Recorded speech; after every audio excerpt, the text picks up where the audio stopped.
Good morning friends. આજે આપણે chapter 2 સંબંધ અને વિધેયોમાં વિધેયની વ્યાખ્યા જોવાના છીએ.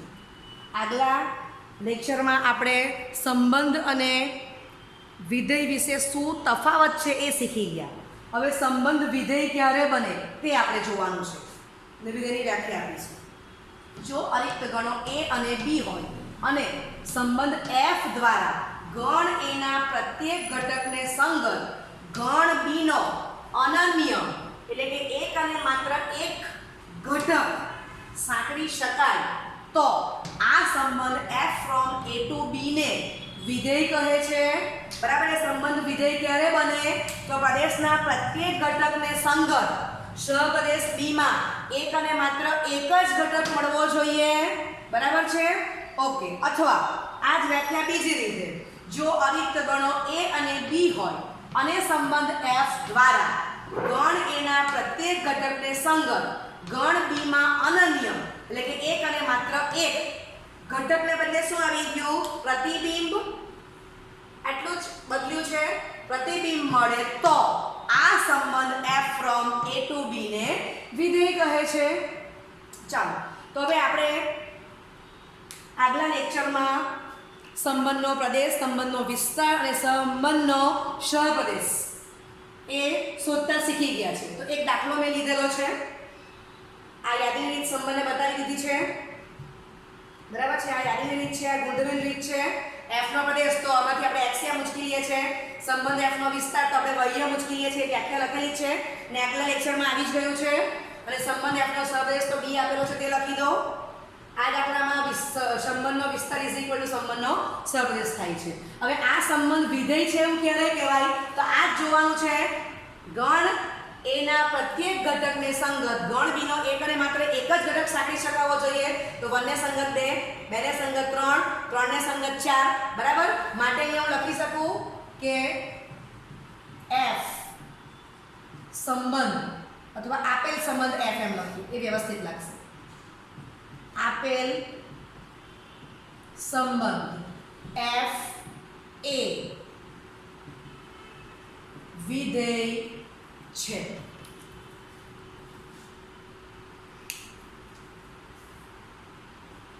કારણ કે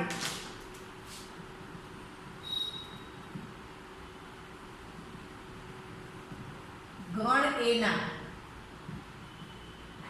પ્રત્યેક ઘટકને સંગત ગણ બી માં અનન્ય પ્રતિબિંબ મળે છે. સમજાય છે? બરાબર છે. ચાલો તો હવે તમે સંબંધમાં જે પ્રમાણે પ્રદેશ વિસ્તાર સહપ્રદેશ શોધી ગયા એ જ પ્રમાણે વિધેયમાં શોધશો. બરાબર. તો હવે અહીંયા હું આ ડેફિનેશન સુધારી દઉં છું. આટલું થઈ ગયું કમ્પ્લીટ. હવે આ વ્યાખ્યા આપેલી છે. હવે હું વિધેય f નો પ્રદેશ અને વિધેય f નો સહપ્રદેશ એની વ્યાખ્યા કોમન આપી દઉં છું. ઓકે. તો આપણે જોયું કે આગલા દાખલામાં સંબંધ f એ વિધેય થાય છે. ઓકે. હવે આપણે જનરલ વ્યાખ્યા આપી દઈએ. માટે સંબંધ f from a to b વિધેય છે જ્યાં a, b is not equal to 5. માટે વિધેય f નો વિસ્તાર ઇઝ ઇક્વલ ટુ છગડીયા કૌંસમાં x કે જ્યાં ક્રમયુક્ત જોડમાં x, y belongs to f. બરાબર. ડોમેન ઓફ f ઇંગ્લિશમાં પ્રદેશને ડોમેન કહેવાશે. તો ડોમેન ઓફ f એના પરથી d સફિક્સમાં સ્મોલ f લખ્યું છે. એનો સંકેત આપી દીધો. વિધેય f નો વિસ્તાર તો ઇઝ ઇક્વલ ટુ છગડીયા કૌંસમાં y કે જ્યાં x, y belongs to f. વિસ્તારને ઇંગ્લિશમાં રેન્જ કહેવાશે. Is equal two range of f. એટલે એના પરથી સંકેત આવી ગયો કેપિટલ R સફિક્સમાં સ્મોલ f. અને વિધેય f નો સહપ્રદેશ તો કોડોમેન ઓફ f એ કોણ આપેલું છે? Capital B.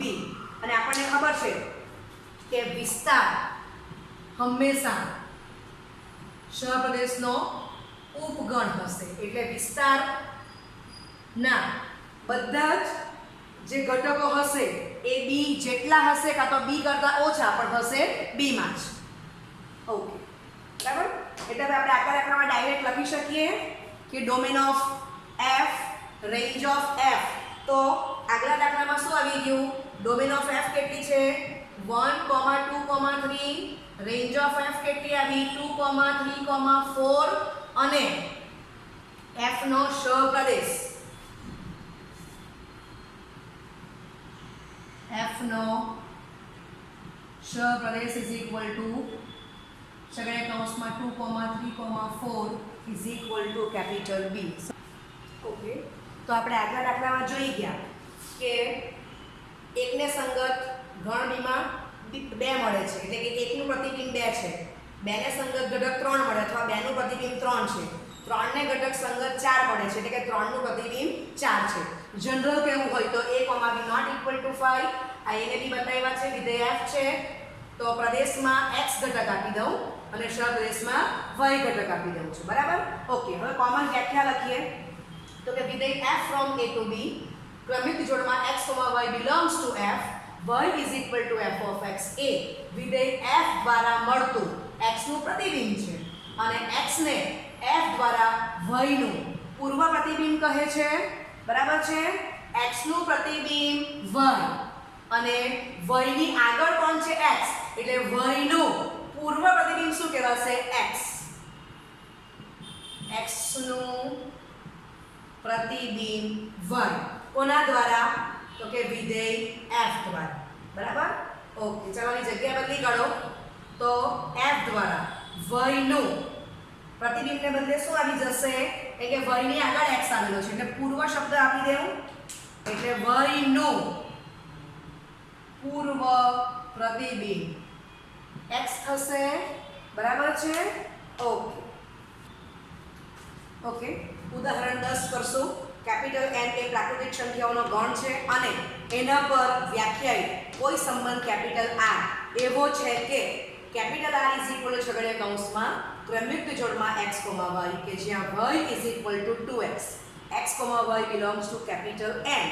તો કેપિટલ R નો પ્રદેશ, સહપ્રદેશ અને વિસ્તાર શોધો. એટલે આગળ જે આપણે જોઈ ગયા તેનું પુનરાવર્તન છે અને પછી બીજો સવાલ છે શું આ સંબંધ વિધેય છે? તો એ આપણે આજે જે વ્યાખ્યા જોઈ એના પરથી આ ક્વેશ્ચન છે. બરાબર? ઓકે, એટલે આગલા લેક્ચરનું પણ પુનરાવર્તન થાય છે આ દાખલામાં અને એ જ સંબંધ વિધેય થાય છે કે તે આપણે ચેક કરશું. ઓકે, તો તમને શું આપેલું છે? કેપિટલ N એટલે પ્રાકૃતિક સંખ્યાઓનો ગણ, તો છગડે કૌંસમાં 1, 2, 3 ડોટ ડોટ. બરાબર છે? દેખાય છે? Not equal to 5, 4. બીજું શું આપેલું છે આપણને? તો capital R is equal to છગડે કૌંસમાં ક્રમિક જોડમાં x, y કે જ્યાં y is equal to 2x, x, y belongs to capital N. બરાબર છે? ચાલો, તો y is equal to 2x માં x equal to 1 લઈ લો તો y બરાબર 2 into 1 2 મળશે, x બરાબર 2 લેતા y is equal to 2 into 2 4 મળશે, x is equal to 3 લેતા y is equal to 2 into 3 6 મળશે. આમ તમે આગળ જાઓ તો અને હું પાછી યાદની રીતે લખી દઉં છું. તો 1 ત્યારે 2, 2 ત્યારે 4 અને 3 ત્યારે 6. આમ આગળ જવાશે. અસંખ્ય ક્રમયુક્ત જોડ આપણને મળવાની છે. બરાબર છે? ઓકે, ચાલો, તો સંબંધ R નો પ્રદેશ, તો આમાંથી x યામ ઉચકી લો. બરાબર? એટલે છેલ્લે કૌંસમાં 1, 2, 3 ડોટ ડોટ. એ જ કોણ છે? Capital N.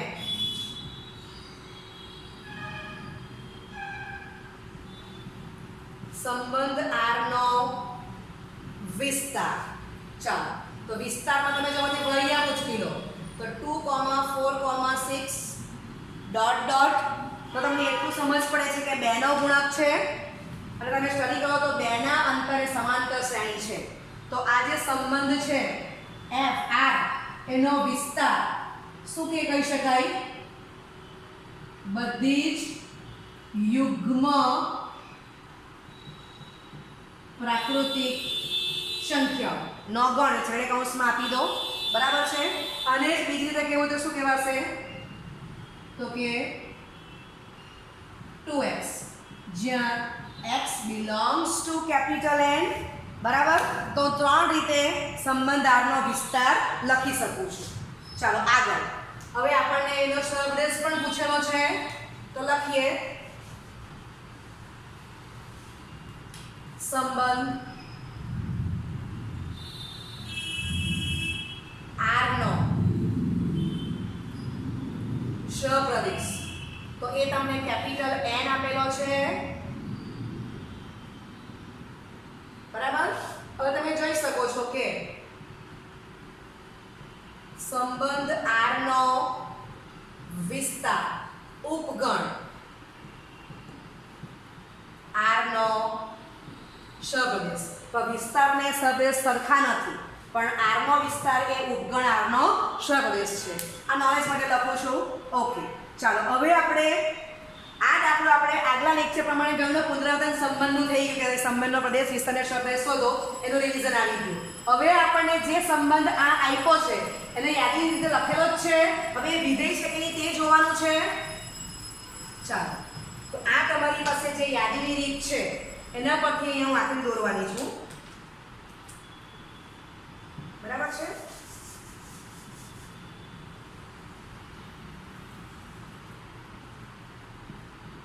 આ સંબંધ f થાય કેમ તે મારે પહેલા જોવાનું છે, એટલે હું આમ જ લખીશ સંબંધ. ઓકે, અને અત્યારે હું આ જ નામ આપું છું, સંબંધ R. સંબંધ R. ચાલો, આ ગણ A છે, આ ગણ B છે.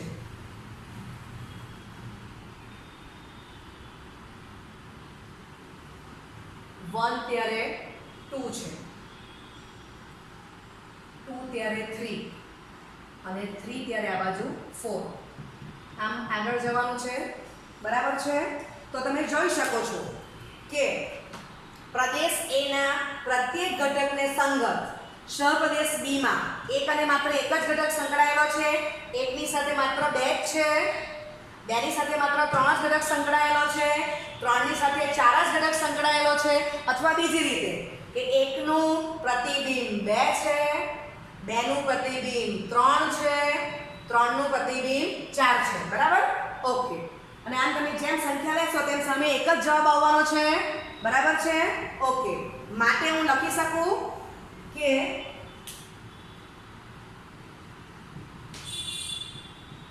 આકૃતિ પરથી અથવા આ યાદીની રીતથી આ તમારી યાદીની રીત છે.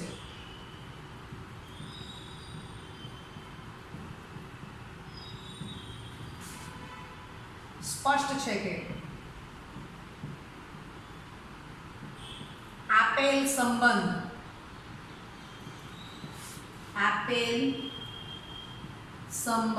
f એ વિધેય છે. સમજ પડી ગઈ? કારણ હું બોલી જ ગઈ છું. લખવું તો શું લખાશે? ગણ A ના પ્રત્યેક ઘટકને સંગત ગણ B બ્રેકેટમાં સહપ્રદેશમાં એક અને માત્ર એક જ ઘટક સાંકળી શકાય છે, બરાબર. અથવા પ્રદેશ કેપિટલ A ના પ્રત્યેક ઘટકને સંગત સહપ્રદેશ કેપિટલ B માં એક અને માત્ર એક જ પ્રતિબિંબ મળે છે, માટે આપેલ સંબંધ f એ વિધેય છે.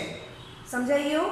ઓકે, એટલે હવે તમને એમ કીધું હોય કે f નો પ્રદેશ સહપ્રદેશને વિસ્તાર શોધો, તો અહીંયા હું આમ જ લખી દઉં કે આ એની રીત છે. હવે અહીં સંબંધ શું થઈ ગયો? f, એટલે વિધેય થઈ ગયો. અહીંયા હું f જ લખી દઈશ, અહીંયા હું f જ લખી દઈશ, અને અહીંયા પણ હું લખી દઉં છું f. સમજાય છે? વિધેય છે એમ કહી દીધેલું છે એટલે આ આવી ગયું. સમજ પડી ગઈ? ઓકે, બીજો એક દાખલા લઈશું. ઉદાહરણ 11. નીચેના ઉદાહરણોમાં આપેલ સંબંધ ચકાસો અને પ્રત્યેક સંબંધ વિધેય છે કે નહીં તે કારણ આપી જણાવો. ચાલો, પહેલો દાખલો છે કેપિટલ R છગડે કૌંસમાં 2,1 ક્રમિક જોડમાં છે, ક્રમિક જોડમાં 3,1, ક્રમિક જોડમાં 4,2. ચાલો, તો પહેલો દાખલો આપણે ગણીએ છીએ. તો કેપિટલ R સંબંધ કેપિટલ R નામ આપી દઉં છું પ્રદેશ A અને સપ્રદેશ B નામ આપી દઉં છું. ચાલો આ બાજુ જોઉં તો અહીંયા કોણ છે એક્સએમ ઉચકી લો 2 3 4. તો સામે કેટલો છે વયમ 1 2.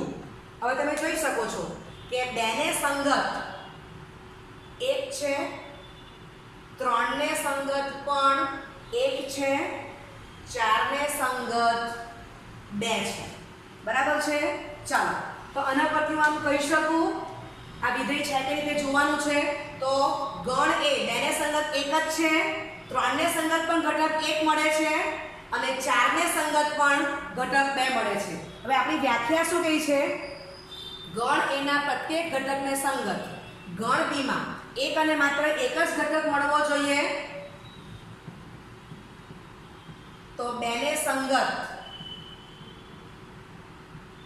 પ્રતિબિંબ બ્રેકેટમાં ઘટક 1 છે, 3 ને સંગત પ્રતિબિંબ બ્રેકેટમાં ઘટક 1 છે, 4 ને સંગત એઝ ઇટ ઇઝ લખી દો 2 છે. ગણ એના પ્રત્યેક ઘટક સંકળાઈ જાય છે, એક પણ ઘટક બાકી રહેતો નથી. બરાબર. એને સંગત આપણને સપ્રદેશમાં જવાબ મળે જ છે. માટે આપેલ સંબંધ વિધેય છે. બરાબર છે. આ રીતે લખો અથવા વ્યાખ્યા પ્રમાણે ગણ કેપિટલ A બ્રેકેટમાં પ્રદેશ ના પ્રત્યેક ઘટકને સંગત ગણ કેપિટલ B બ્રેકેટમાં સપ્રદેશમાં અનન્ય ઘટક બ્રેકેટમાં પ્રતિબિંબ જે લખવું હોય તે મળે છે. તેથી આપેલ સંબંધ R એ વિધેય છે. ખ્યાલ આવી ગયો? ઓકે.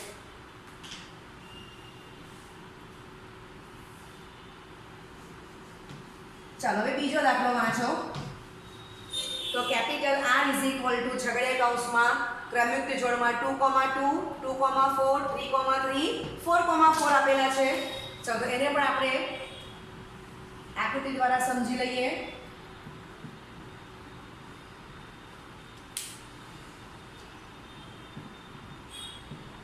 સંબંધ R છે તમારો. ચાલો આ 2 છે તો 2 ને સંગત સામે કોણ છે 2.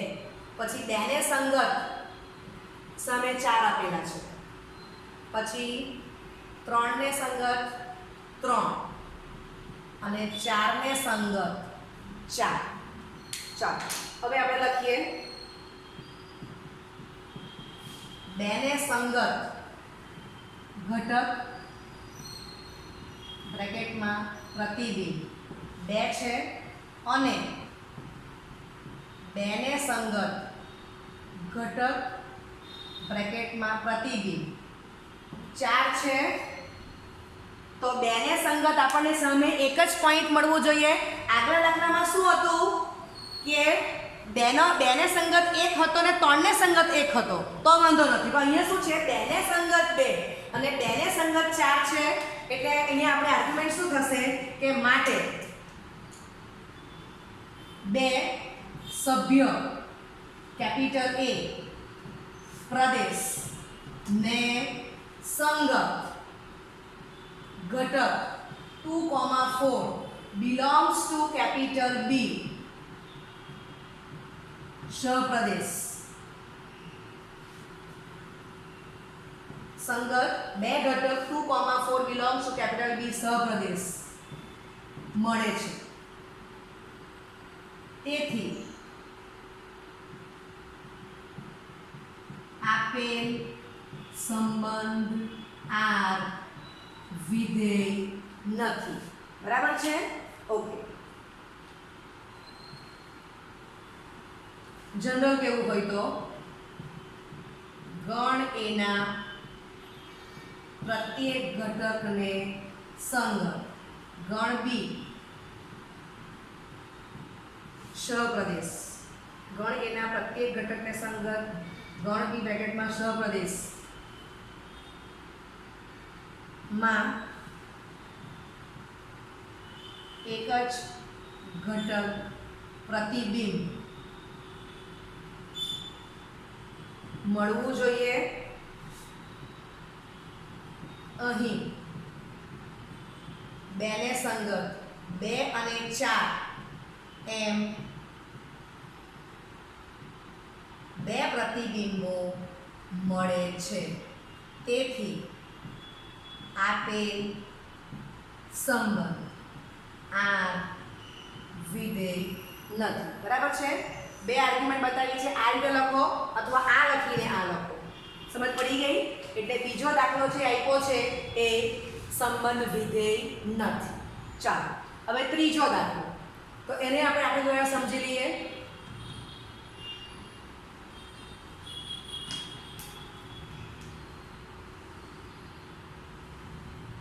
ચાલો તો 1 ને સંગત 2 આપેલા છે, 2 ને સંગત 3, પછી 3 ને સંગત 4, 4 ને સંગત 5 ઘટક, 5 ને સંગત 6 ઘટક આપેલો છે અને ઘટક 6 ને સંગત ઘટક 7 આપેલો છે. તો સ્પષ્ટ ખબર પડે છે કે ગણ એના પ્રત્યેક ઘટકને સંગત, ગણ બીમાં એક જ ઘટક સંકળાયેલો છે. ચાલો તો અહીંયા લખી દઈએ કે ગણ એના પ્રત્યેક ઘટકને સંગત, ગણ બી સહપ્રદેશમાં એક જ ઘટક પ્રતિબિંબ મળે છે. તેથી આપેલ, આ બીજો દાખલો છે આપણો, તેથી આપેલ સંબંધ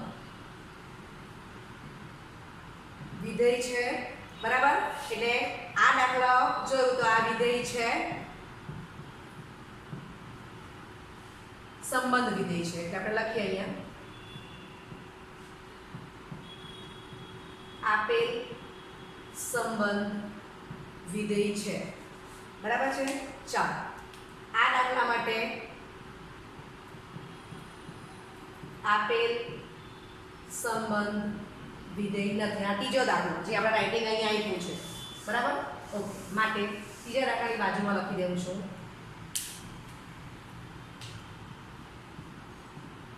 આપેલ